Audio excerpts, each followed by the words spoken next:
तो ये कड़े पढ़कर तो मेरा दिल दहल गया कि जब भरपूर गाजर पैदा हो रही है और विटामिन ए की हर चीज इस देश में मिलती है। बहुत सारे देश हैं दुनिया में जहां गाजर नहीं हो सकती, बहुत सारे देश हैं जहां मूंगफली नहीं हो सकती, बहुत सारे देश हैं जहां दूध नहीं है क्योंकि जानवर नहीं है, बहुत सारे देश हैं जहां मक्खन नहीं है, दही नहीं है, पनीर नहीं है क्योंकि उनके यहाँ जानवरों की संख्या नहीं है। वहां पर विटामिन ए की कमी से हजारों बच्चे अंधे हो जाएं तो एक बार को समझ में आता है भारत जैसे देश में जहां प्रचुर भंडार है, सस्ती कीमत पर विटामिन ए उपलब्ध है, वहां अगर हजारों बच्चे 40,000 अंधे हो जाएं तो ये बहुत दुख होता है, धक्का लगता है दिल को। आप इसमें बहुत बड़ी भूमिका निभा सकते हैं। इस तरह की जो समस्याएं हमारे देश में हैं, इनमें बहुत बड़ी भूमिका निभा सकते हैं। विटामिन सी की कमी हो जाए हमारे भारत देश में तो आप जानते हैं कि इस देश में विटामिन सी का बहुत बड़ा स्रोत है आंवला, आसानी से उपलब्ध है, 10, 12, 15 रुपए किलो में आसानी से उपलब्ध है। जब सीजन आता है तब आप इसको इकट्ठा करके रख सकते हैं और इसको सालों साल इस्तेमाल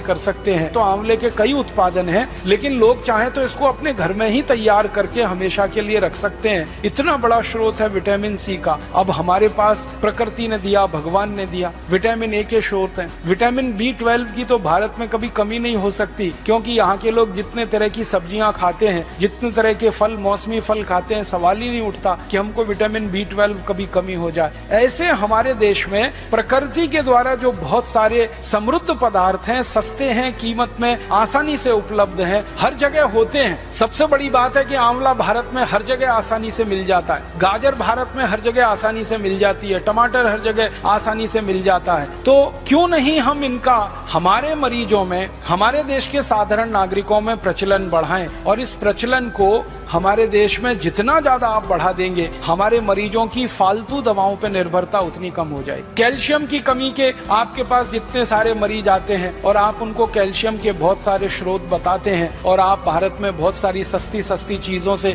कैल्शियम को उपलब्ध करा सकते हैं। सबसे आसानी से कैल्शियम हमारे यहाँ उपलब्ध है चूने के पत्थर के रूप में, और चूने का पत्थर एक 50 पैसे का बाजार से खरीदो, पानी में डाल के उसको रखो तो इतना चूना बन जाता है कि साल, 2 साल, 5 साल, 10 साल हम बहुत आसानी से अपने कैल्शियम की पूरे परिवार की जरूरत कम कर सकते हैं। आप भारत के लोगों को एक छोटी सी बात कहिए, विनम्रता से मैं आपसे कहना चाहता हूँ कि लोगों से कहिए कि कैल्शियम की कमी पूरी करनी है तो सेंडोज की गोलियां ले आते हैं। कैल्शियम सेंडोज की सैकड़ों रुपए की गोलियां आती हैं। बेचारा गरीब आदमी तो सोच के ही परेशान हो जाता है, फिर उसका खर्चा बहुत बढ़ जाता है। माताओं को अक्सर गर्भावस्था के समय में कैल्शियम की गोलियां आप सब बताते हैं, तो उनको इतना ही कह दीजिए कि चूना खाओ, और लोगों से कहिए चूना लगाओ मत, किसी को चूना खाओ। चूना लगाने के लिए नहीं है, खाने के लिए। ये चूना लगाने की जो आदत आ गई है हमें, अंग्रेजों से सीख कर हमने चूना लगाना सीख लिया सबको। पहले कोई इस देश में किसी को चूना नहीं लगाता था, अंग्रेजों के आने के बाद हमने चूना लगाना सीख लिया। तो लोगों से कहिए चूना लगाओ मत, चूना खाओ। ये चूना खाने के लिए है। बस इतना ही विनम्रता से कहिएगा कि तंबाकू के साथ मत खाओ। उसको खाना है तो दही में डाल के खाओ, उसको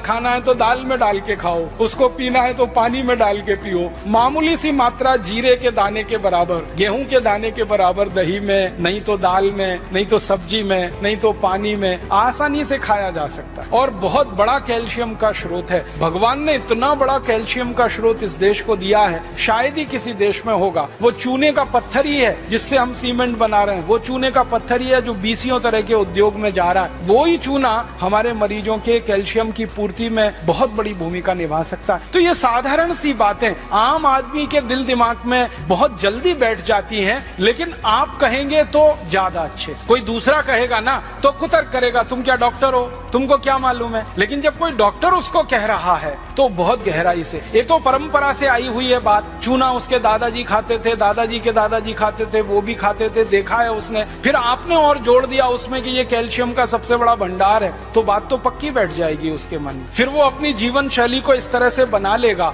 कि सेंडोज की गोलियां खा खाकर करोड़ों रुपए एक विदेशी कंपनी को देना, क्योंकि आप जानते हैं सेंडोज जो है विदेशी कंपनी है, उसके करोड़ों रुपए का धंधा सिर्फ ये गोलियों का ही है। और ये धंधा हम भारतवासियों के अनजाने में, गैर जानकारी में हो रहा है। अगर ये जानकारी बढ़ जाए भारतवासियों की तो बहुत बड़ा काम आप सब मिलकर कर पाएंगे। तो मेरा एक ही विनम्र आपसे कहने का प्रयास है वो ये कि आप थोड़ा एजुकेशन, किसी भी पेशेंट को थोड़ी एजुकेशन दीजिए, थोड़ी शिक्षा दीजिए, सामान्य ज्ञान उसको बताते जाइए ताकि वो गंभीर बीमारियों से बचता रहे, अपने परिवार को भी बचाता रहे, परिवार को भी